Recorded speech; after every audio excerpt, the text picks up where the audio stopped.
To get started into it, I would say to each of the panelists, I'm going to go through maybe, a minute on first off, like who you are, what's your investing style, what type of stuff are you holding in your portfolio, and then we can go into a little bit more of the actual fundamentals. But Decade, do you want to start us off?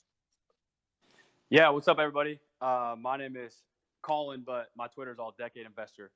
Anyways, I'm basically most of my portfolio is in most of it's all in ETFs, real broad market ETFs.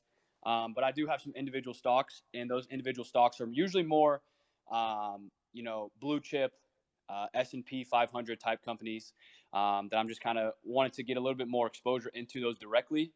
And I do have some crypto and a couple growth stocks, but really I'm more of the old school type investor in the sense that I keep it real basic on mostly index funds and ETFs, but I do enjoy researching companies and holding some individual stocks. But even with those individual stocks, mostly mega cap, large cap, blue chip companies. But yeah, that's kind of what I do. And then, like I said, I dabble a little bit in crypto. But this is more of a fundamental on stock. So I'm going to keep it with the stocks today, even though I have laser eyes on my profile. But yeah, that's kind of overview You're of what welcome. I do. Yeah, yeah, I love them too. Yeah, yeah, definitely, man. And you caught the nice crypto rip. I know we were chatting when you started buying in, so maybe we'll hit on that afterwards. We've got a couple laser eyes up here. But have no doubt they are definitely fundamental investors. Luke, would you like to go next? Yeah, I can pick it up from here. So, my name's Luke Donay. You can follow me on Twitter at Luke Donay. That's my handle. But I pretty much what I do is I'm a trader and a long-term investor. So, I have both a trading portfolio and multiple long-term portfolios. And on the long-term side, I dig into these companies. And I'm a stock picker. I try to analyze companies on a fundamental basis for the long term when it comes to more of my longer term investments. And then on the short stuff, on the more short term, on the trading, I'm a technical trader. So, at the end of the day, what I do day to day is I'm almost always digging through a company or two. So, for instance, just most recently, I dug through Facebook and I published some research on Facebook, very simple, very base layer stuff in a short form, easy to read article that I call a deep dive. So I publish those. I try to publish around 2 a week. And I keep my long-term portfolio nice and tight. I like to have like 9 to 10 very strong large cap, mega cap names that are going, leaders in their sector. So that's kind of what I do. And then I also run and host a podcast, Running with the Money. You can listen to that daily. And those are both briefings and deep dives. So the briefings really, I go through the biggest headlines of the day, biggest analyst calls within 15 minutes. So that's what I've been doing. That's been my mojo. And that's a little bit about me. Love it, man. Yeah, definitely been always enjoying your deep dives and everything that you've been doing. Excited to see that continue as, you just get better and better at them as well. Hero, you want to go next? Yeah, man, let's do it. So my name's Ross, probably better known as Dividend Hero. My main investing style, definitely a lot of index funds, and dividend growth stocks. So think of stocks that are raising or have a history of raising their dividend year over year. I usually stick to dividend stocks in between 1% yield and 3% yield. I'm definitely not out here slinging some 7 or 8% yield, super high dividend stuff. So I'm 23, so definitely focus on the long term. That's why the index funds. But I have to admit, I do work in the tech industry, so I am nonstop learning about cybersecurity and all that good stuff. So I've over the past 6 months or so invested pretty heavily, or a little heavier, into some tech names, some cybersecurity names, some Cloudflare, some Fortinet, things like that. So I'm definitely not averse to taking on a little bit more risk since my time horizon is pretty long. But my bread and butter is dividends, and that's what I'm all about. And so I just kind of stick to what I know. I don't own any crypto. probably get exiled for that, but that's all right. So I just try to stay within my stick to what I know, and I'm always here to learn and grow, and there's nothing I'm closed off to. So that's why I love these spaces of bouncing ideas off of everybody and learning with a great group of people. 100%, man. Yeah, and I've seen that, because we've discussed. I think some of your stocks also, while they are dividend, can lean towards growth as well. There has been more hybrids. I know one of your favorites is not wealth management, waste management, which has definitely, maybe that's something which we'll get a little bit into later on in this as we do hit on specific names. And just as everybody, I'm sure, knows in the audience, none of this is financial advice. Please do your own due diligence before making any asset purchases. However, we will hit on some specifics and stuff like that. But good to have you, Hero. And then I saw you in the crowd, so I brought you up, Lamonti. What's going on, man? Hey, how's it going?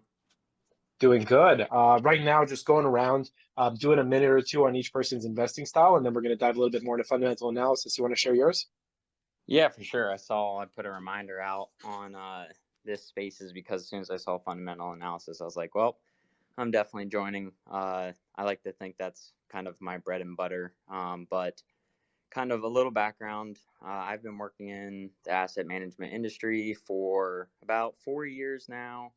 Been investing / trading for about 7 to 8 years. And really what I'm trying to do with my two portfolios, one is on the retirement side.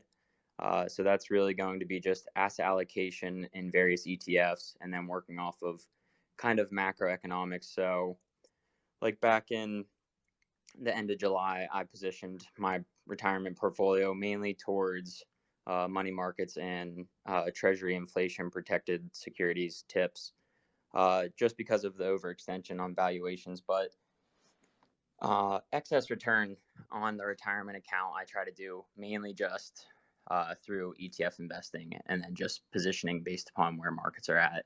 And then in my second portfolio is really for trading income and just trying to build up net worth. That really is focused towards a convergence of fundamental analysis and technical analysis. So I believe in holding at max like 6 companies at a time. So I really like high conviction concentration investing, and I try to find companies where there's a convergence on technical analysis. So trading around support areas, and then on a fundamental analysis. So with fundamental analysis, it's really going to be based on like a discounted cash flow model or using EV to EBITDA multiple valuations. But also there, I'm kind of positioning based upon where I think certain sectors are going to be popular, certain style classes, whether it's growth or value, and then from an asset allocation perspective, whether I go into more bonds or more public equities.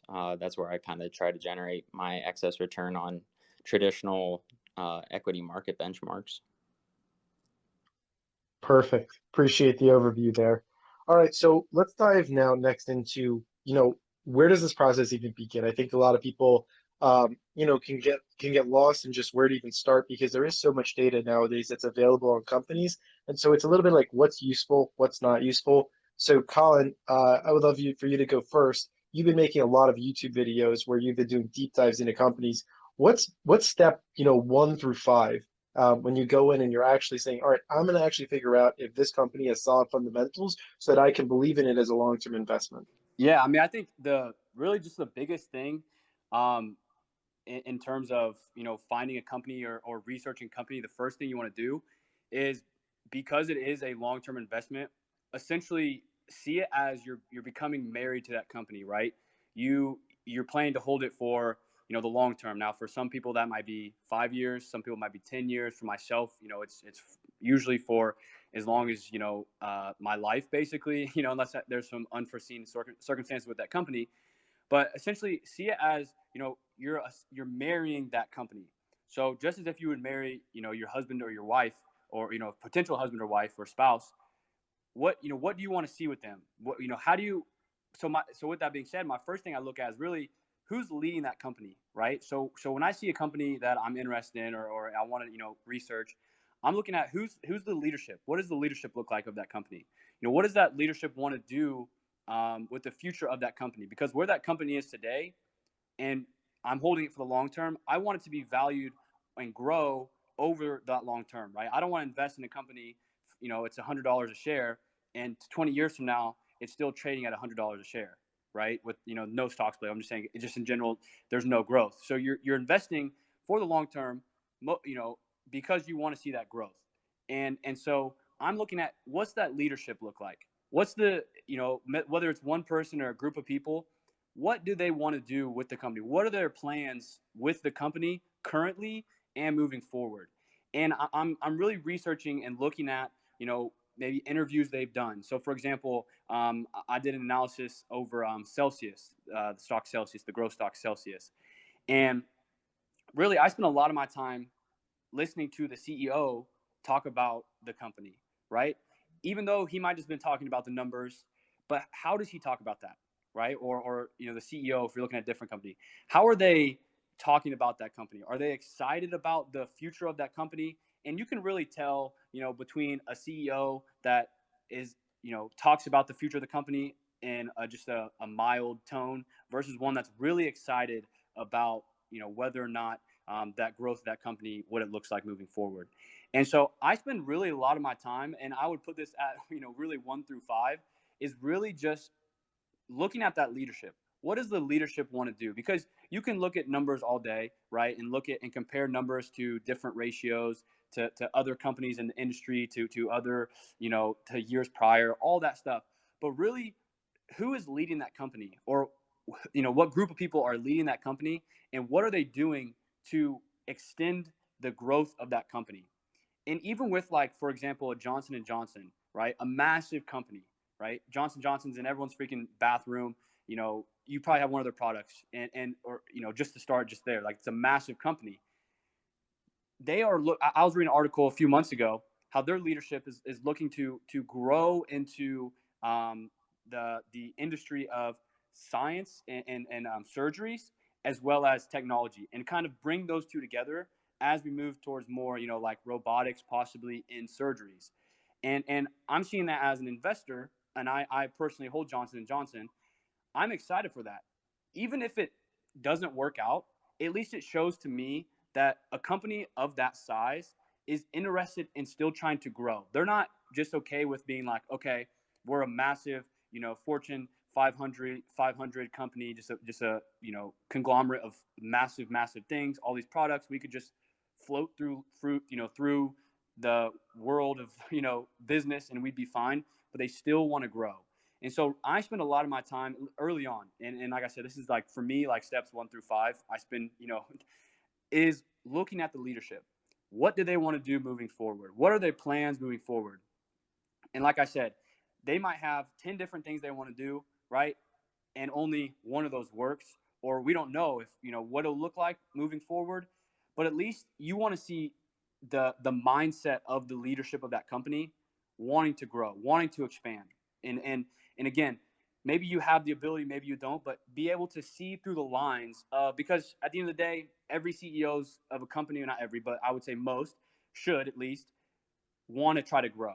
But you have to be able to read that person and see if they really are excited about the growth of that company, or they're just kind of saying it to keep the shareholder sentiment high. Because to me, like I said, to round this kind of little portion off my answer, is you're getting married to that company. When you're investing it for the long term, right? We don't want to get a divorce. Sometimes you got to get a divorce, but you don't want to. So do your your pre-marital checklist. And the first thing is do they want to grow as a person? In this case, we're talking about a company, so they want to grow as a company. And how do we see that? How does their leadership talk?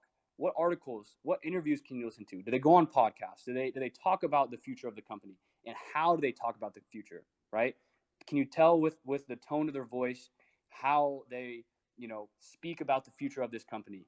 And even like I said with Johnson Johnson, even these big companies, they can still find ways to want to grow, want to expand, want to differentiate themselves, even at a massive company. And that boils all the way down to smaller, mid cap, small cap stocks. How do they talk? Their CEO, their leadership, right? They're really down there trying to fight the wolves because they're smaller trying to grow. But from from top to bottom, bottom to top, how does leadership talk about the company and the future of that company? And that can really help you get a beginning interview mindset of that company and whether or not you're interested. And then from there, you can decide, okay, I like how this leadership talks about it. I can research a little bit more, or maybe, they kind of don't really seem too sure about the future. They aren't really excited, or they're not trying to grow. Because like I said, at the end of the day, we're investing in companies because we want to see our money grow. And we need to have people leading those companies that want to see the company grow as well. So that's kind of my roundabout, long-winded answer of one thing I look at, but really to me, that's a very, very important thing to look at, because again, you're getting married to the company, so you want to get that partnership right. Yeah, I can certainly appreciate what you're enunciating there, which is the importance of leadership within any firm. And, I think we see it in our own jobs, right? People that have bosses within a company, if your boss is just not knowing what they're doing, not competent, the company is going to be immediately stunted. And if you have a leader who is, someone of the caliber of, some of these major companies, obviously you have the Elons and the Jeff Bezos, but you also have like Lisa Su at AMD, who's renowned. You have Anthony Noto at SoFi, who have really strong backgrounds. And, one of these things you could do is that not only listen to them speak and everything, you can see how their previous ventures did. It certainly helps with track record because you're investing in company, but you're investing in people at the end of the day. That's where your money is going, because the people are going to be the ones that make it actually work. So completely agree with you on that. And I've heard from some of the investors that are making, some of the most money on a daily basis. For example, when I was at FinTwit conference a couple weeks back, Hugh Henney, is that Hugh Henney or Mitch Hennessy? He was speaking on stage and he gave a presentation about what he calls the matrix, which is how he does due diligence. And part of it, he said, was like when I had never even heard of people doing this, but until I was listening to his podcast. He has the #1 stock podcast on Spotify. It's called Pennies Going in Raw, PGIR, and they have a page on here too. And he was talking about how he really took due diligence to the next level. Like they were calling up, the company's investor relations department. He would stalk the CEO on Instagram and everything. He was joking that he does due diligence to such a level on the on the team that he finds out the boss is cheating before the boss's wife does. That's how far in he wants to know the management team. So can completely agree with what you're saying there, Colin. And I think that there are some more steps, but that's definitely a great overarching step. Ross, I want to go to you next. Besides trying to understand the company's leadership and getting a grasp for it there, what are some of the other steps that maybe one or two others that are kind of immediate things that you're looking for within the company? Yeah, so I always take a step back and think outside of the company and look at whatever the company's application is in the real world. So AKA investing in products that people use every single day. I love to do boots on the ground analysis. I mean, if you drive by a Home Depot parking lot on a Saturday, you're parking at the very back. And if you think about your local Home Depot, now imagine all the Home Depots around the country, slam parking lots on a Saturday. That's a great sign. Or you drive by your local Starbucks and the drive-through is wrapped around. Well, I mean, it's a pretty good indication of where consumer demand is. And so I like to take a step back and look at how the products are used in the real world, and then think about how those products are leveraged over time. So my classic example is waste management. It's probably one of the easier ones to go to, but the point still stands of the trash truck is going to come every week. Seriously, think about it. What would you do if your trash just didn't come? I mean, majority of people aren't near a landfill, wouldn't know what to do, don't even have a pickup truck, can't even do any of that. So, I like to think of companies from that regard in terms of usability in everyday life. And so that's where you get into the J&Js and the P&Gs, and Coca-Cola and Pepsi and Coke and companies like that, where their applications are endless, and you think about people's day-to-day lives, those kinds of products are what's integrated in people's day-to-day lives. And that doesn't just go for conservative companies or dividend companies. I mean, you're talking about Apple. I'm sure majority of people in this space are listening in on an iPhone. I have AirPods in my ears. I'm on an iPhone, and I'm also scrolling through my iPad. So, I mean, Apple, our ecosystem. So just to boil it down, I think about the real world application in people's day-to-day lives of, okay, how is this product changing people's lives for the better on a day-to-day basis?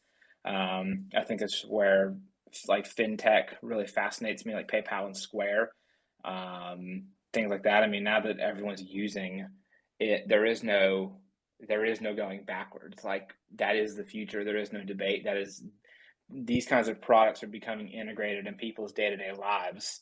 And once that happens, then the company is I see that as a good long-term investment. And so outside of getting into the nitty-gritty of the company, that's kind of how I think of it.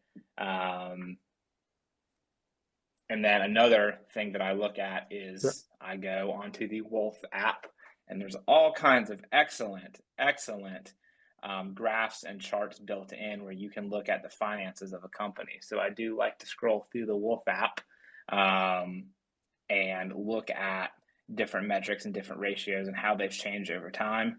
And it doesn't play the biggest role, I would say, in whether I'm going to invest or invest more. But I do like to not only look at companies that I'm interested in buying and keeping up with, but companies that I already own. I think, Colin touched on a great point about who is the CEO and who's the leadership and things like that.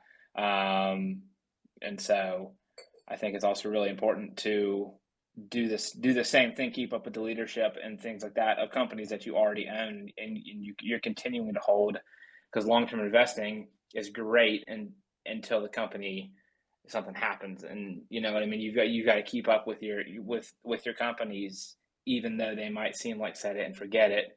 There's been plenty of examples where that has not been the case, but thoroughly keeping up with your company through quarterly earnings reports, or like Colin said, it's CEO interviews, things like that, is a really good way to go about it.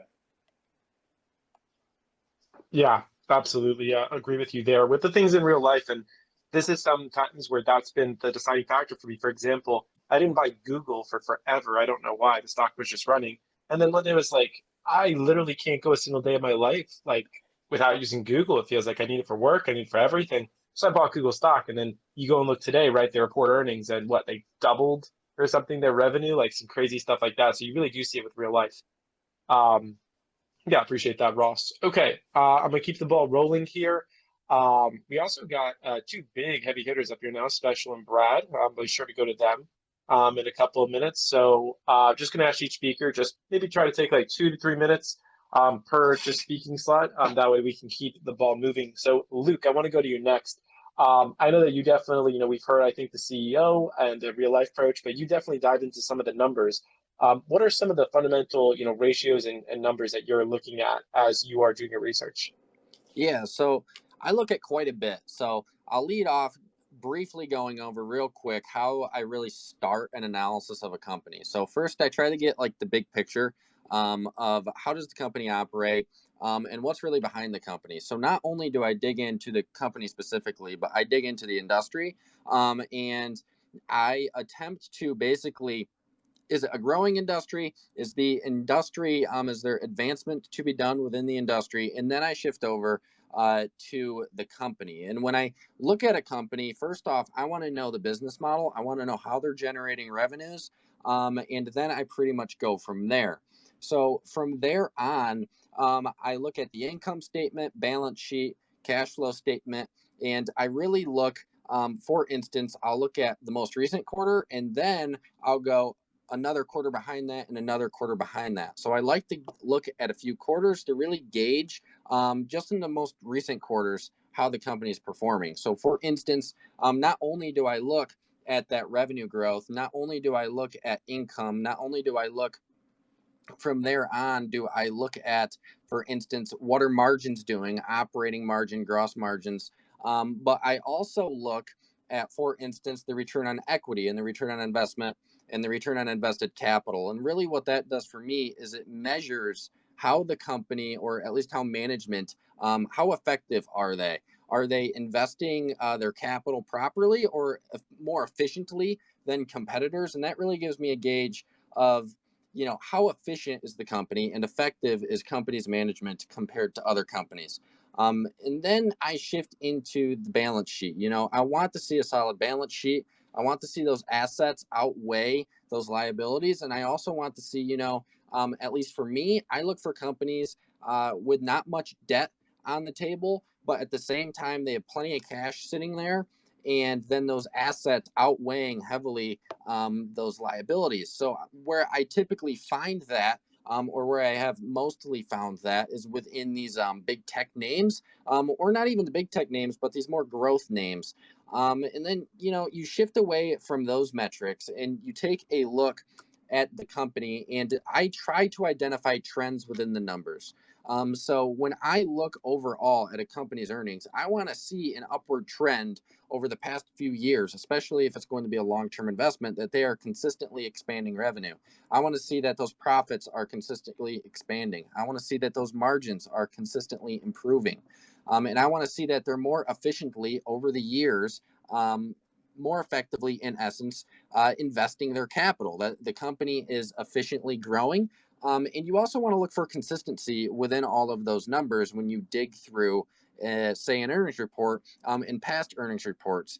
And, I look for not only just the past year, but say the past 5 years, I look, or even 10 years, I look for the trends in the numbers. And if the trends are growing and they're positive and management is consistent and there's consistency there, then I like it, and it doesn't even have to be, for instance, a financial metric. You can also look at, part of a metric that, for instance, say you're analyzing Facebook, you're going to have user growth in there. So I cited in the most recent quick analysis of Facebook is I looked at the trends. What are DAUs doing, for instance, daily active users? And for the past 9 to 10 quarters, they've consistently expanded DAUs. Now, the rate at growth, yeah, that's changed. And that has been, in some instances, trending to the downside. But for instance, that's just an example. They're consistently growing those DAUs. So I look at financial trends within all of the numbers. I try to identify those trends, and I like to see long-term upside trends within, say, all of those variables. So margins, revenue, profits, etc. Awesome. Love it, man. Yeah, and it was always reflected inside of your deep dives where you really do go through all these different areas. And, I think that some of these things stand out more than others. For example, it's obviously really helpful when we look at a company, we want to see that revenue growth. But some of the things that, where I think we're going to go over here in this space that you're learning is, well, how much revenue growth do I want to see? Well, that can depend on the size of the company, right? And, well, what about the margins, right? Those are really important as well to understand not just how much revenue they're making, but if it's costing them a ton more to make it. So exactly what you just said, I think you hit on a lot of really good points within what you're looking for. And I recommend people just go into Luke's file. I think it's pretty recent, was one of the ones that you did. The Facebook one is his pin link, and you can see inside of there where he's discussing the details as he walks through them. So he starts off with MAU, and then he digs into some of the leadership, the revenue, different things like that. And it's a really good example right there as to the depth that you can go into with fundamental analysis. So appreciate that, Luke. All right, keeping it moving, I want to go to a couple of our speakers who came up here. So Jay, what's going on, man? Hey, how are you, man? Thanks for having me on. Yeah, absolutely, doing good. Speaker is, just coming in from a doctor's appointment. Speaker clear and everything? Yeah, sounds pretty good. Okay, wonderful. Well, thanks again. On fundamental analysis, this is something I hold close to heart. And, over the last couple of decades, fundamental analysis comes in vogue. Sometimes it's sometimes, everyone's focused on fundamental investing, and sometimes, other factors are more important. But I think at the core, everyone's a fundamental investor. because everyone owns a business when they buy a stock, and they want to understand that business from the unit economics. So if they're buying, Pepsi or Coke, understanding, how those businesses make money. Or if they're investing in a bank that has 3 revenue streams, how does that bank make money? Net interest margin, fees, and proprietary trading is the example there. So, looking at, for example, how they borrow in the short-term part of the market using commercial paper, and they lend long. For example, they might borrow at 50 basis points or 0.5%, lend at the long end of the yield curve at 3.5%, make 3% levered 10 times, right? Minus their SG&A, 30 minus maybe half of that goes to SG&A, and you have a 15% ROE, right? And that bank should trade at 1.2 to 1.3 times book. And looking at not only the unit economics, but understanding how the business has performed historically, how that business compares versus peers, how that business compares to other businesses in the industry, not just public comps, but where were private companies traded and bought? How do the company's margins and revenue growth compare to peers? Maybe instead of just doing a simple comps analysis, do a cross-sectional analysis where you're looking at the revenue growth of the company and the enterprise value to revenue multiple. So understanding, how growth and margins affect multiples, and then looking at the business overall, doing a SWOT analysis, Porter's 5 forces. Does the business have barriers to entry? Does it have long-term contracts? Does it have recurring revenues? Or is the business susceptible to competition because it doesn't have barriers to entry? An example of that is, my Oatly short, right? Oatly came out with an extremely high valuation. I scoured the competitive landscape. There are multiple competitors, right? Other than the brand and the marketing spend, no real barriers to entry. There's some distribution advantages. And it turned out, without going into, 20 minutes of detail, it turned out to be a great short simply, by doing the valuation and understanding the competitive dynamics of the industry. So valuation, on its own may not matter, but when you combine valuation with the quality of the company, right, with technicals, and by technicals, I mean price, volume, volatility, and changes in float, right? So if you have an IPO with a share lockup that's trading, expensive to peers, right, that could be a good short simply on valuation, because that the float dynamics are going to put pressure on the security, and there's going to be no one supporting it, from institutional funds. So taking a step back, valuation is extremely important because it determines the downside floor, oftentimes, on where you can buy, where you should be buying the business in a stressed environment. And it also determines, if you do the analysis on private companies, where private equity companies can also come in and bid for the asset. So, on the value side, I often look at companies that are in older industries. So, non-growth tech and consumer growth, or growing industries like healthcare. And I look at companies, that trade at historical multiples and compare them to where private equity firms have made bids.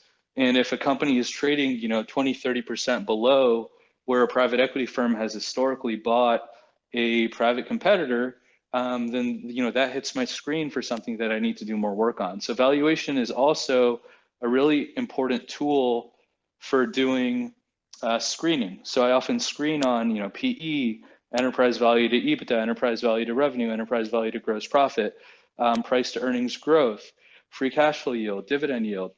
If you're looking at REITs, cap rates. There's so many ways to look at valuation, and there's so many ways to look at private versus public valuation, that this could be a 2 to 3 hour space. But I'm going to keep it at that 2 or 3 minutes, because I'm in the car right now, and I'll transfer it back to you, Wolf.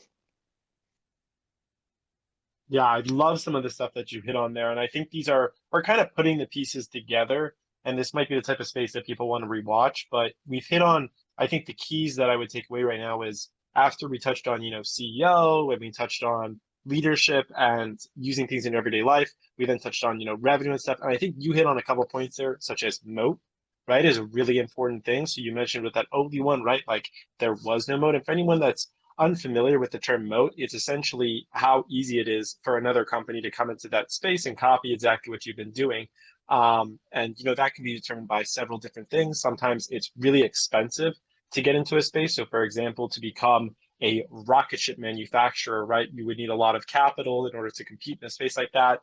In other areas, you can have IP as a moat. So for example, when Tesla was pretty early on, it was determined that they had some IP. They also had things like first mover advantage can be a moat, right? If you get in there first, you're the first one in people's minds. You can have brand recognition. All these things can be moats, and they're really important to fundamental analysis. So great points there, as well as everything else that you mentioned. Brad, I'm so happy that you came in. I hadn't even told you about this beforehand. I realized once we started that I should have had you on, so I just shot you the DM and you hopped right in, man. Appreciate you coming. Yeah. I pretty much spend my day surrounding my phone waiting for people to reach out to me on Twitter. So it works out. It worked out pretty perfectly. But I'm kidding in case anyone didn't know. But really great conversation so far. I want to add three kind of separate but sort of connected points.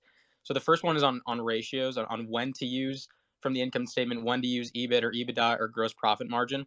And I really want to separate this into two categories of companies. So for these young disruptors, when we have these companies growing at above a 30% revenue growth rate with expanding margins, and there's this incredible opportunity in front of them, investors want them to use that gross profit, and investors want them to use all of their positive unit economics to sink into more market share and to take advantage of the low hanging fruit and to take advantage of that opportunity.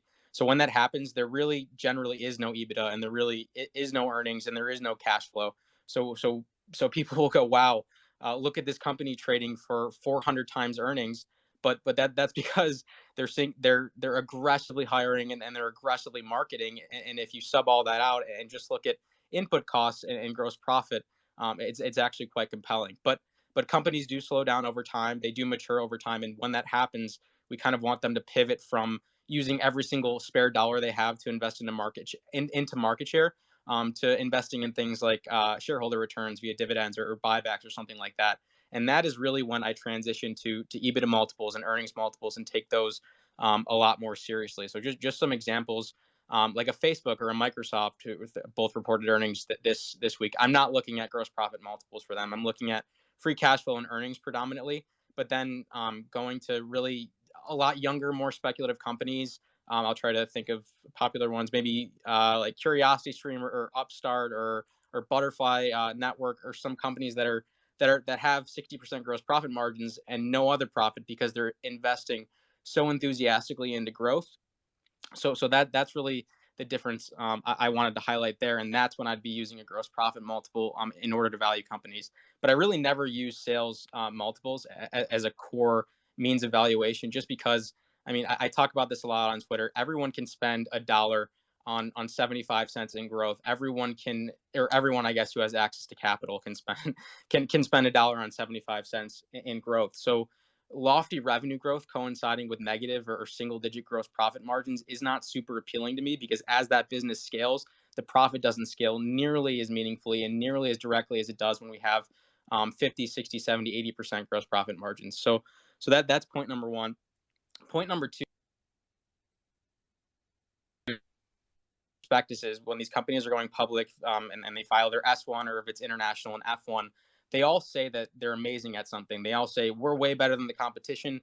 We do this, this, and this better, and that's why we have so much growth, and that's why we're such a great company. But what I really look for is when they combine that acclamation with vetted, hopefully third-party data. So I'm just thinking of Upstart with their Consumer Financial Protection Bureau, or Progeny with their CDC, or sorry, their Consumer Financial Protection Bureau study, and Progeny with their CDC study. I mean, they're telling us, and they're telling us they're better at something, but then they're going to this independent third party and they're showing us, hey, look, these people who have no incentive to actually say we're better at something are still saying we're better at something. So that's really that's really kind of a game changer in terms of somebody making the acclamation that I'm better, or saying, here, according to this vetted third party, we are X% better at this, this, and this. That's really what I love to see in an S1, and really how I differentiate all these S1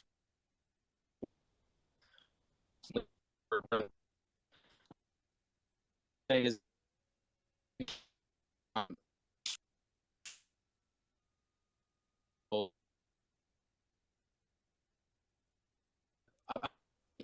Is he breaking up for anyone not else? severe, but a pretty dramatic. Yeah. Just a little bit. Oh, you're just Yeah. cutting in a little bit in and out, Brad. Might be like a Wi-Fi or service thing. Like I can still hear you, just was cutting in a little bit. Okay, I'll try. Is it how, or can you hear me now? Yeah, Like it's the better. Verizon Yeah, commercial? yeah, better now. Cool. So Yeah, better just now. I've been talking for long enough. So if it cuts out again, just go to the next person. But Lemonade had this accounting policy change where they no longer can recognize ceded premiums. That's just insurance lingo for what eventually becomes their revenue, as revenue. So their growth rates for 3 quarters were flat. And then you look at this company trading at 30 or 40 times sales, which is absurd and lofty. And then you combine that with, well, there's flat revenue growth rate. And if you don't kind of do the homework to develop the context and develop the understanding for why that revenue growth rate is going to go from 0 to 60% with a snap of a finger, when you see these companies dropping 20 or 30 or 40% like they often do, you're far more inclined to panic sell, and you're far less inclined to stay calm and stick with a program. So just homework, personal conviction, so important. Third-party data, love it. Gross profit margin versus EBITDA depends on how mature the company is. Those are the 3 points I really wanted to make. Love it. And Brad, you write for the Motley Fool. What do you find that readers typically like? What catches their eye when it comes to fundamentals? Are there certain like pieces of feedback that you've gotten like, oh, that was super helpful, like, and they always kind of want to see come first when you're digging into a company? Yeah, I actually I haven't written for the Motley Fool in a few months. I kind of moved on to focus Fair. on my own independent Substack, but nothing against the Motley Fool. Had developed a lot of great relationships there, but I don't have great context for you on that question. Okay. No worries. So on the Substack, I'll just give one more question and then I'll go to Lamonti. What's like the first thing when you're doing kind of your overview that comes to you when you're saying, all right, here, like I'm doing a fundamental analysis. Like, is there something that typically you'll always kind of revert back to as like the starting point? Yeah. So kind of Albert Einstein, Peter Lynch, all people who are way smarter than me have this idea that if you don't understand the company, if you cannot explain it to someone who doesn't understand the company in a concise and quick manner, then you really shouldn't be investing in the company. So the very first thing I'm doing is fully grasping their product suite, fully grasping how they're generating revenue, and fully grasping how they're planning to generate more revenue in the future. So I cannot invest in a company unless I can fully explain to you what they're doing, what their mission is, and what their plan is, and that takes kind of just reading SEC filings, which fortunately I find enjoyable. Love it. Awesome. Appreciate you being up here, Brad. Happy to. Cool. Lamonti, appreciate you being patient. Love to go to you. I think you've kind of heard a lot of what's been going on. It seems like you agreed with some of what Brad was saying. Any other stuff you want to, add in addition to that, plus your own points? Yeah, there's a lot of great stuff that was discussed, and fundamental analysis is just such a deep rabbit hole that you can go down so many different routes. But a couple of things that I wanted to bring up is very similar to Brad's point. If I can't understand the business model, I'm definitely not investing in it. And also, if I don't want exposure to an industry or a certain geographical region, I'm definitely not investing in it. But in terms of multiples valuation, you kind of have to, if you're going to use the multiples valuation, in my experience, it is a quicker way of getting towards an intrinsic value target. But you also have to remember like what goes into those multiples. If you don't know how to read a financial statement, I definitely wouldn't attempt doing multiples valuation, especially as you climb up the income statement. So price to sales versus price to earnings, you're muddying the water into the amount of distortion that can go into that multiple. So that's just some things to consider. Like at the end of the day, when I'm investing in a company, I'm thinking about it as actually I own the whole business, and if that is going to put cash into my wallet over my investment horizon.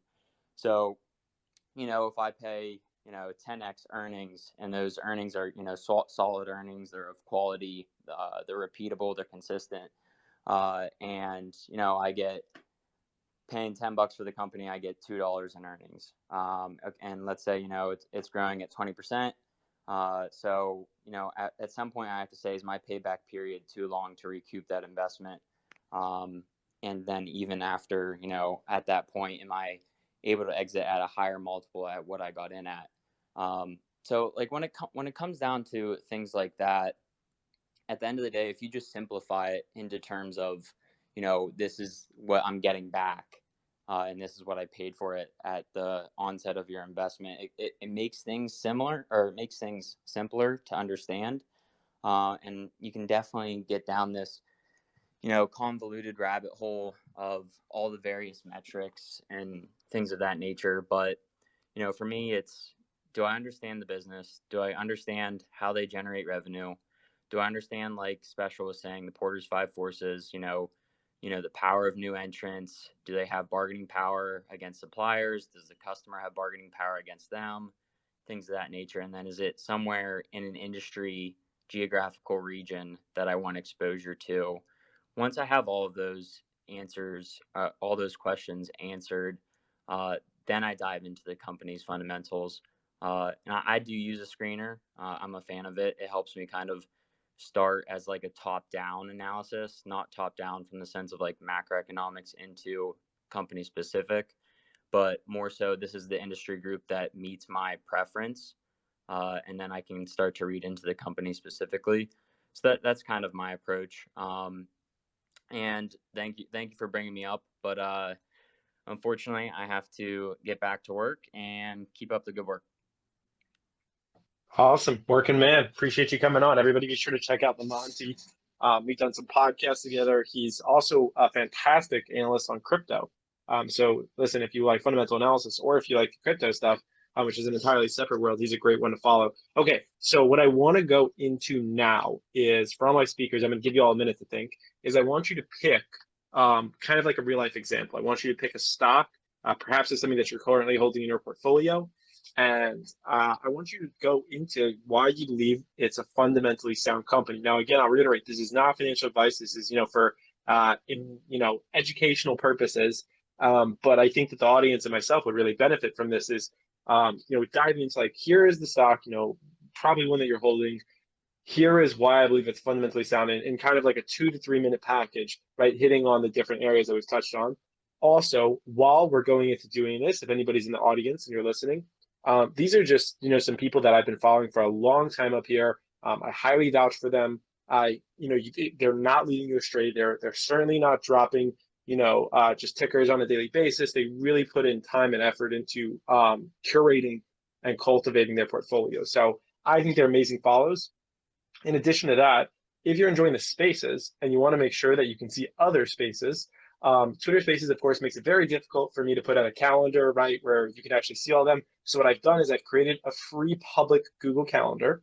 And on this Google Calendar, I put all my spaces for the week. So you could see this one, you could see the other one I have at 8 p.m. tonight, you could see a bunch of others. And all you need to do if you want to be added to it is just DM me your email and just ask to be added to the calendar. Make sure your email's in there. There's hundreds of people on this calendar that are coming in and tuning in every single week, and it's a great way to make sure that you're not missing spaces. So I'll continue to add into that, keep that up. There's no charge for it, and nobody else can see your info. So if you want to be added to that, again, just shoot me a DM and I will add you tonight. I'll make sure of that. With that being said, I'm now, and then also, once you're following the calendar, if you're following the Wolf account, you'll see the space appear at the top of your timeline. So, and I'm trying to get to 29K tonight. So if you can help out, I would love that. With that being said, I'm going to go to our speakers now to dive a little bit more into individual holdings that they have, and kind of in 2 to 3 minutes, why do they believe it's a fundamentally sound company? Decade, you want to go first? Hey, yeah, sorry, my phone died and I'm back. What was it over? Sorry.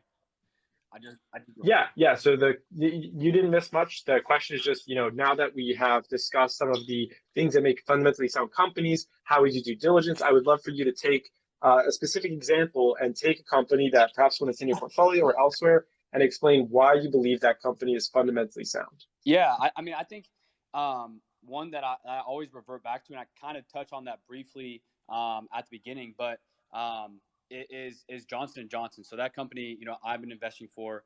I'm younger, so not as long as maybe someone else, but for the last couple of years, I've been investing in Johnson & Johnson. But really, I'll just give you a few reasons why, I'm a fan of this company and why I think it's fundamentally sound.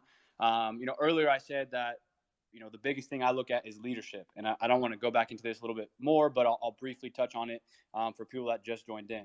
But Johnson & Johnson, right, mega cap company, just huge company. But with that being said, the leadership wants to see it grow, right? The leadership wants to expand into, in this case, an article I was reading was robots in surgeries, right? So they want to expand even more to an already, company that's already as big as it is. But not only that, kind of what Ross was saying, or Dividend Hero was saying, in terms of public sentiment or just public usage, day-to-day basis, right? So like every day, probably everyone on this call touches a Johnson & Johnson product, right? And whether that is their product or not, you use it. And whether or not the economy is up, whether or not the economy is down, whether it's anywhere in between, people are going to be using Johnson & Johnson products. Now, that doesn't necessarily translate into it being a fundamentally sound company, but in terms of financially being a a sound company, they're going to be seeing that revenue come in, no matter what the economy is doing. And so, like I said, I really lean towards a lot of my fundamental analysis towards the leadership, because at the end of the day, like, we can look at the numbers and we can run the ratios, we can run the different calculations and comparisons. But sometimes, for a company like Johnson & Johnson might be a little bit different. So this might be a bad example, but maybe for, and Brad was kind of speaking on this, different ratios are going to be used at different times. So for like a Celsius stock that I bought into a few months back, right?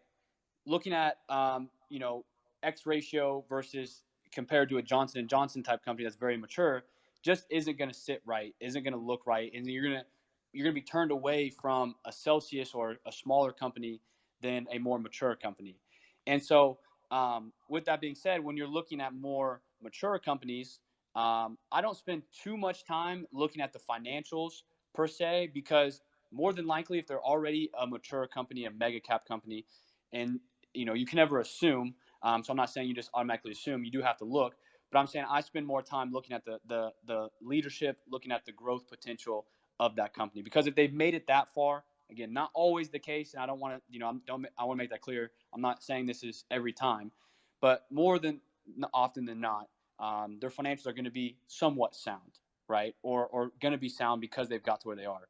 I know that might scare some people by me saying that, but that's usually the case.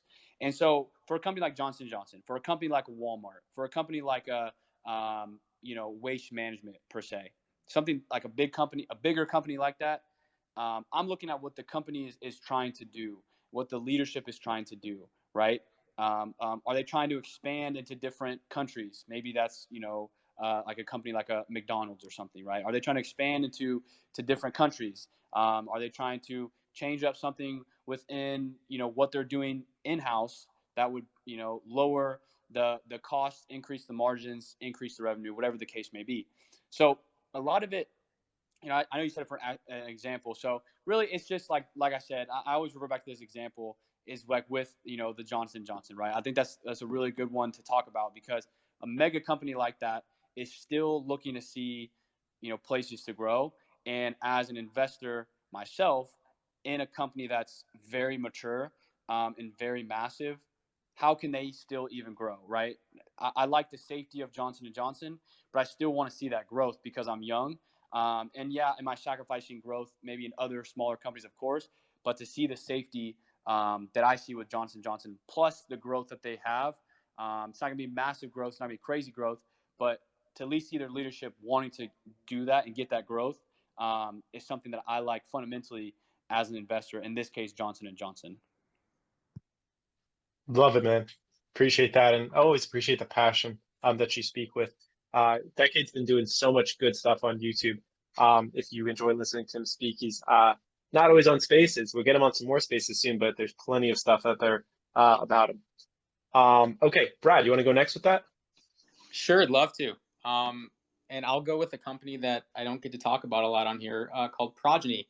So that is a fertility benefits manager, a fertility benefits disruptor that has really taken this issue of insurance companies creating what's called dollar lifetime maximums, which preclude and restrict accessing and covering the latest and greatest fertility technologies in order to create better outcomes. So they've recrafted this entire fertility benefits process, and they've integrated with all of the largest insurance carriers in the United States to ensure that access is unique, or access is uniform throughout the country. So I was talking earlier about third-party data being extremely important to me, and the CDC, along with SART, published data just last year on progeny yielding a 16% higher pregnancy rate, 26% lower miscarriage rate, 25% higher live birth rate.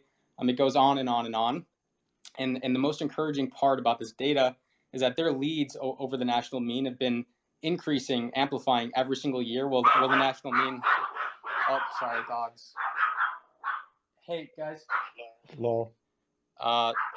Hold on one sec. Yeah, no worries. I've definitely had plenty of mine. And also for anybody who's listening and wondering, I believe it is PROG is the ticker All right, that got Brad him is under talking about. control. They actually went up 18. So it's actually PGNY. Yeah. So Oh, it's not Progeny. My bad. Wrong one. So not only is Progeny manufacturing these third-party vetted better solutions, but by doing so, they're making these treatments inherently more effective, which means employers need to conduct and cover inherently less of them, which means they're saving a lot of money as well. Now, what I look at in terms of other next generation competitors is Progeny enjoys this pre-tax edge. So I mentioned earlier that they integrate with all of these insurance carriers, and what that does is allows them to dispense their benefits on a pre-income tax basis. So the largest notable next-gen competitors are like Carrot Fertility and Maven. And what they do is they pay these benefits on a post-tax structured basis, meaning that everyone has to pay out-of-pocket income tax in the amount of the reimbursement. And I mean, just according to the Journal of American Medicine, the typical cost of a full round of treatment is $60,000. Apply a 24% income tax rate on that, and Progeny is saving you 14 grand per full course of treatment. So I mean, the edges financially align incredibly effectively with employers and consumers by creating these better outcomes, and in doing so, by creating more profitable companies. And I mean, the result is that they are a market share leader by far, with NPSs in the high 80s. They serve Microsoft and PayPal and Tyson and Google and Dropbox and Under Armour, and the list goes on and on. And this really is a product of them being better than everybody else and marking that progress on an annual basis. So that's probably a little bit longer than 2 to 3 minutes, but that's really what I'm looking at on a case by case basis. Or actually, I'm gonna spend 1 minute talking about the financials because I'm sure people are interested in that. But Want to say that ticker? Sure. Want to say that ticker once more? A couple people are DMing Sure. me. PGNY, and I wrote a deep dive on it that I can that if anyone wants to read, they can DM me and I'll send it to you. But revenue growth 99%. They were really deeply impacted by the pandemic. Elective care all but went away. Fertility treatment is elective care, so that pulled forward some growth. Now they've guided next year to 50% top line growth, which is pretty incredible considering the scale that they're approaching, that they're maintaining this 50% growth rate. And also, we're talking about margin expansion. One of the things I love so much about this company is that they report a metric called adjusted Ebitda on incremental revenue. So that gives you a sense of how profitable their new revenue is, how profitable their new incremental quarterly revenue is. And that's, 850 basis points ahead of their current Ebitda margin of 14%. So that's just giving me direct evidence that there's margin expansion coming. The top line growth is lofty and continuing to be lofty through 2023. The market share leader, they have a clear qualitative edge in terms of the outcomes that they're manufacturing. I mean, there's just a lot to like, and that's really, there's a lot to like, and I need there to be a lot to like in order for me to invest in a company. So and I need to correct myself. It's an 8,500 basis point expansion opportunity on that incremental Ebitda, not 850. So pretty big deal there. That's kind of how I gauge each investment opportunity. They're each unique brushes with the paintbrush, and they each tell their different story, and that's kind of how Progeny shakes out for me. Awesome. Yeah, and definitely seems like there was plenty of interest in that as they were talking. I definitely recommend if people want that deep dive to reach out to Brad, and you could also check out a lot of his work on his Substack. And of course, here we're a little bit, limited with our time, but I'm sure that, I've been in spaces with Brad where I've seen him go on these amazing 10 to 15 minute deep dives into these stocks. And, we just did one on Friday, and we'll probably have you on again soon. So, continue to keep your eye on everything that he's doing. Thanks, Brad. Sure. With that being said, yeah. Also, I'm going to keep the ball rolling. Also, I just want to give a huge shout out of recognition to the audience who's hung out here for over an hour now, many of you, hundreds of you, to learn about how to really, properly build your portfolio. You're putting in the work and the effort to understand, maybe you have a good technical background, but you're really trying to come in and find the best companies that are going to allow you to create, generational wealth. So big shout out to you who, could be doing anything else on a night like tonight.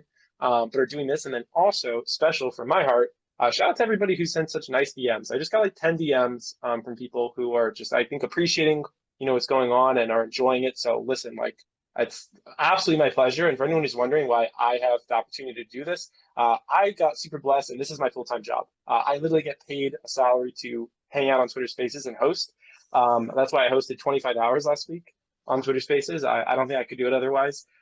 So I kind of lucked out with that. And, the Wolf app is what supports me. So all these guys, I'm pretty sure, are on the Wolf app, and that's the link in my bio. So you can check that out. It's a free educational resource and social platform, and we're introducing trading very shortly into it as well. So just, really grateful to everybody that is sending the nice messages, and I'm glad I get to spend time with y'all. And although I work like 13, 14 hours a day, everyone here makes it worth it. With that being said, Special, would you like to go next? Hey, absolutely. So I'll talk about valuation of a micro industry in a group of 4 companies quickly, and I'll focus on one of them. So, over the years, I've learned that a really easy way for a new investor to do valuation is to break down an industry into the 3 or 4 major players and build an industry overview. So the industry I'm going to talk about is the aftermarket auto parts industry. Consists of O'Reilly Automotive, ORLY, AutoZone, AZO, and Advanced Auto, AAP, along with some fragmented private competitors. Napa is another public one, if anyone's interested. But this industry was a really interesting industry that I started looking at in 2017 because of Amazon risk. So everyone and their mom on Wall Street thought this industry was going to be decimated by Amazon, and that's why I started to look at it because one of the great things about being a value investor is you can be contrarian. Actually, any investor can be contrarian, and valuation helps build the conviction that you need to pull the buy trigger. At least one of the things that you need to check off. So O'Reilly Automotive competes in the do-it-yourself auto market, which is when you go to a store, these stores are like 200,000 square feet. Each store has like 41,000 SKUs. They have 297 hub stores and 26 regional stores, which are used as distribution centers. So they have a bunch of different knickknacks associated with their vehicle, right? They have car batteries. They have paints and coatings. They have parts for your alternator. They have windshield wipers. For the age of the U.S. auto market is 11 years old. So these companies always have people coming in buying parts. Now, the reason why I discovered this name was that it had traded off materially in 2016, and its valuation, very simply had gone from, enterprise value to operating income or enterprise value to EBIT, from 17 times to 12 to 13 times, and EV to EBITDA 15 times to 12 times, and price to free cash flow from 30 times to 22 times. So these are very big drops. You're talking about 30, 40% drops in a company that was compounding its EPS by 15 to 18% a year and its operating earnings by 10 to 12% a year. So you have a company that is a mid-growth company, also known as a GARP, growth at a reasonable price, that had sold off 30, 40% at to essentially a below market multiple that was growing at a reasonable rate a year because of this imaginary risk, that Amazon would take their cake. So what I did was I went through the company's SKUs. I went through the top 20 things they sold, and I put down the prices from their website and compared them to Amazon. And I found that the company was actually cheaper than Amazon for a few of the items, for most of the items, about 85% of the items. And I thought, well, why logically, like now that I have the data, why is it cheaper than Amazon to buy on O'Reilly or AutoZone's website? Actually, all the competitors. And the reason why is that, you know, these companies have huge advantages in that, you know, there's specific, you know, parts, for example, a car battery, that when you return a battery to the stores, you get a rebate, right? Because they recycle the batteries, and you can't send a battery through the US mail. It's illegal to do that. And also for, you know, liquids that weigh a lot, you know, where Amazon takes the hit on shipping, you know, these guys, because they have many distribution centers in key areas, and they have long-term relationships with the suppliers, you know, they had cost advantages across 44 states. So I took a step back and I thought, okay, well, this company definitely has, you know, it passed my spell check for its competition with Amazon. You know, how do I dig into this market? So I put together the industry review and went through all the public companies and added, you know, what the total industry is worth and what percentage of the TAM this company had. So the aftermarket industry is a $140 billion industry, which is about 49 billion do-it-yourself and 91 billion do it for me. Okay. Now those two parts of the aftermarket auto parts industry are really important to consider, because the aftermarket industry, the do it for me, which is mechanics, is way more profitable than the do it yourself. Mechanics will often have long-term arrangements with these auto parts stores because these auto parts stores actually manage working capital for mechanics who only have one or two mechanic shops. Now, why is that really important? If someone is leaning on you for their working capital, you can often charge them a premium because they're not only paying for the parts that they buy, they're paying for financing. So let me give you an example. About 34% of O'Reilly's customers were mechanics of Hispanic origin who didn't have Social Security numbers. Now, that means that they couldn't get credit cards and they can't buy from Amazon. Another reason why O'Reilly had an advantage over Amazon along with AutoZone and AEP. And you would only know that I actually had to cold call managers at the stores as part of my evaluation and due diligence. And I actually drove to 4 different stores in my area to speak with representatives and understand, you know, what relationships do they actually have with mechanics, because they don't spend a lot of time going through that in their public filings. Like they provide, you know, one sentence, but it's not really detailed. So now let's dig into kind of financials, unit economics. So, you know, when I started digging to these companies, like as I mentioned before, you have 41,000 SKUs at these companies, you know, with 297 hub stores, 26 distribution centers, and 4,623 small stores across 44 states. This is a relatively big company. And I started doing unit economics. I looked at the sales per store. So I took the total sales divided by the store and the total EBIT over the starting costs plus how much it costs to start a new store.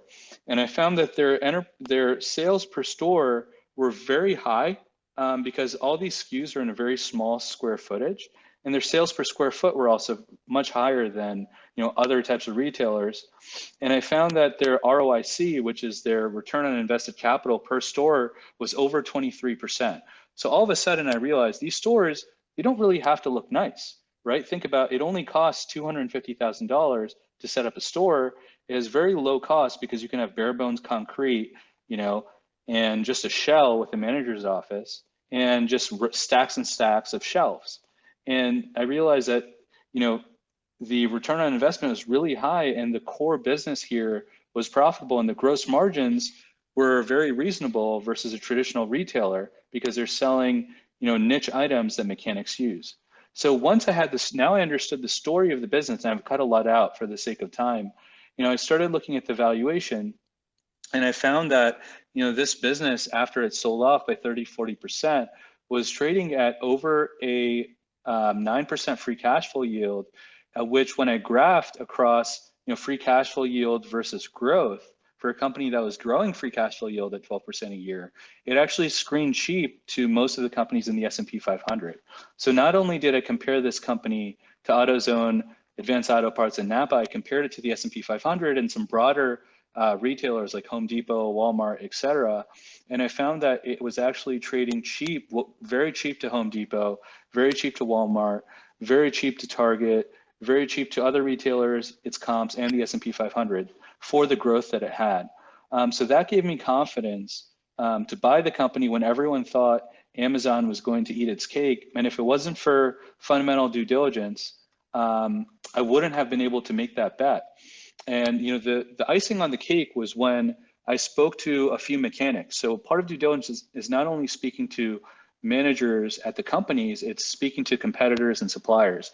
So I spoke to a couple of mechanics in my area outside of New York, and I found that when they work with companies like O'Reilly and AutoZone and AAP, they're saving 700 basis points in interest that they would otherwise be charged by a bank. And oftentimes, banks don't even lend, if you don't have a social security number. So here's an example that I got from a mechanic. So a mechanic, let's say, that needs $100,000 of auto parts at terms of 120 to 180 days, which is industry standard. O'Reilly would float them those funds at LIBOR plus 200, which at that time was about 3%. If that mechanic were to go to a bank and were to get a loan for a company that small, it would have probably cost him about 12 to 13%.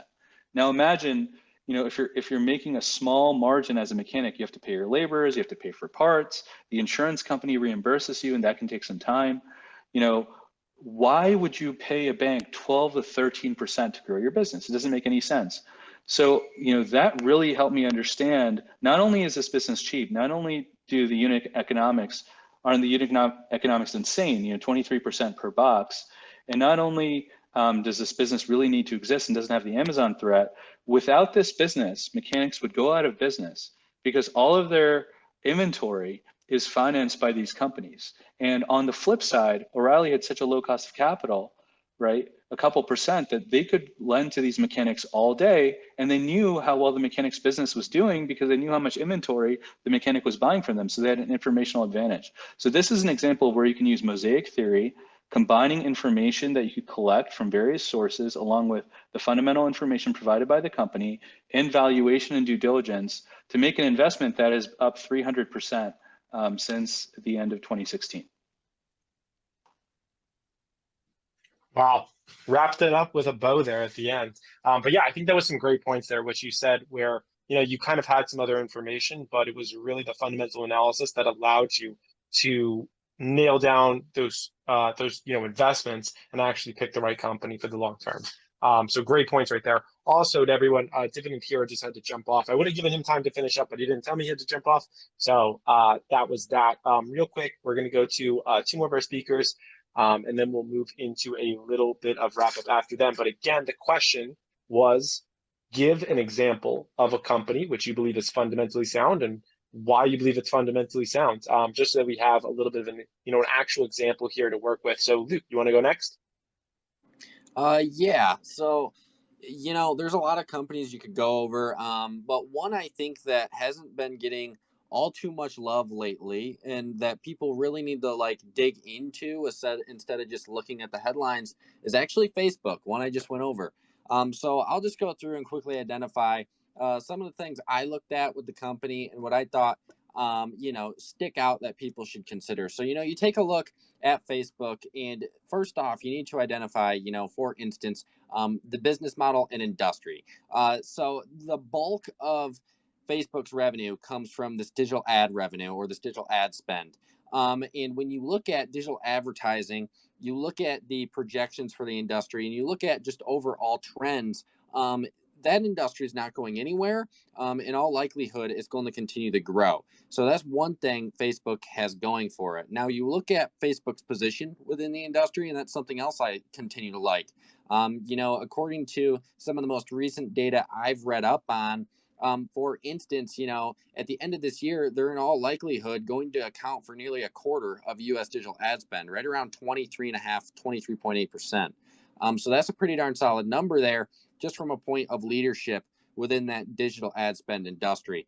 So I really like that. But really, you dig into some of the fundamental parts of Facebook. And for instance, you dig into management. And Mark Zuckerberg's still there. The founder is still at the helm of the company, and he's still leading it. And that's one of the things I really like to look for is founder-led companies. For me, what I've noticed is they tend to do much better in some aspects. So, for instance, I find that a company has much more direction and is much more willing to go into new areas of business as well. When that founder is still there and he or she has a clear vision for the company, where they want to expand and where the next legs of growth are. But also, I really look at Facebook's management team. And behind Zuckerberg, he's built out a pretty darn solid management team with quite a bit of wisdom behind him. There's a lot of executives there with a lot of knowledge and a lot of past experience at other very successful companies, such as Google. I mean, they have a few pretty experienced people in there.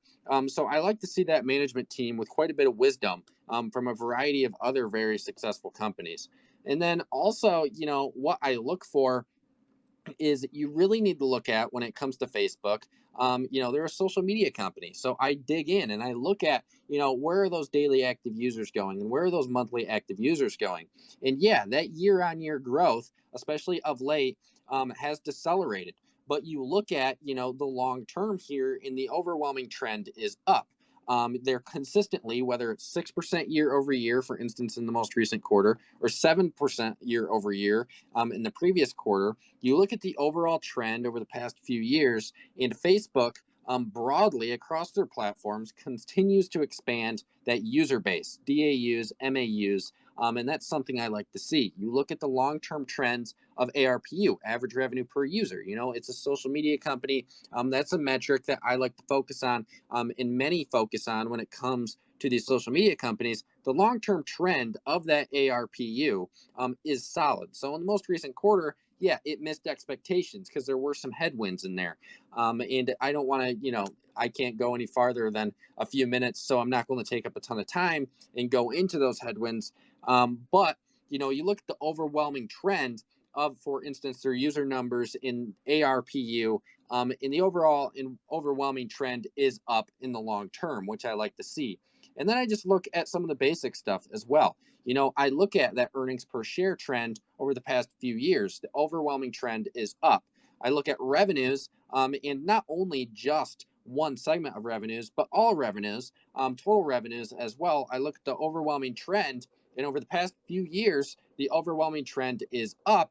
Also, then you start to really dig into the numbers. You look at net income, you look at operating margins, you look at income from operations, you look at free cash flows. And in the majority of those metrics, you see a long-term trend of upside. And with an industry that's growing and a company that still maintains leadership within their industry, those are all positives in my opinion, those long-term trends. So that's something else I'm looking at. And then I take a look at, for instance, the balance sheet of Facebook. And the balance sheet is pretty darn solid just from a base layer perspective. Without digging into every single metric within that balance sheet, I look at the company very broadly on the balance sheet basis. So, for instance, they have $170.609 billion in total assets as of the most recent quarter and $32.382 billion in liabilities. So, the balance sheet's pretty solid. They have a solid cash and short-term investments level there, and their debt is not outrageous. So I like it. I look at a valuation and I compare it to peers, and I'll just go to keep it simple from a very base layer valuation basis at the moment. And I look at, for instance, your price to sales, your price to book, your price to earnings, your price to forward earnings. And then I also look at, say, your price to free cash flow. And all of those metrics, when compared to peers within their industry, are comparatively less at the moment. Now, yes, all those companies, or some of those companies, those competitors, are in different positions in their growth phase or where they're growing at. And you have to, you have to recognize that. But on a broad basis, which is originally what I do, I first get a broad understanding in each segment of the fundamental analysis of the company, and I compare it to competitors. Facebook's still the leader, and there are some traits that are starting to show some opportunity, in my opinion. You look at how has management done? Have they been effective over the past few years? And they're turning out, as of the most recent data, there's a return on equity of 31.33%, a return on assets of 25.1%, and a return on invested capital right in there around 27.4%. So I look at those numbers broadly and I say, okay, I compare them to competitors, and those are pretty good numbers, over the course of the past few years. So there's a lot of things I look at, and there's a lot of metrics I look at, but the overwhelming trend in a lot of these metrics is to the upside.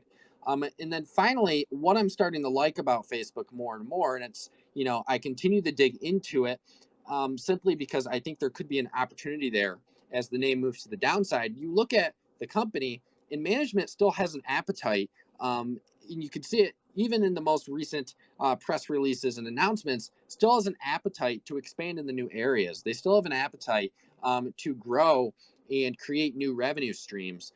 In one of the most recent revenue streams or most recent areas that this company wants to move into is, you look at this metaverse investment theme. You look at, they're starting to nibble and they're starting to invest more in the crypto area. And those are two areas that seem to be a major focus of not only Facebook, but many other sizable companies, mega cap companies, companies that lead the technology industry currently. So there's a lot that I look at, and those are a few things and a few positive notes that I think people need to recognize when it comes to Facebook. The company obviously has some issues, especially when it comes to the most recent headlines. For instance, all this scandalous, you could say, these scandalous headlines coming out on this data, and supposedly Facebook is putting profits over the health of their users, or at least that's what they like to say.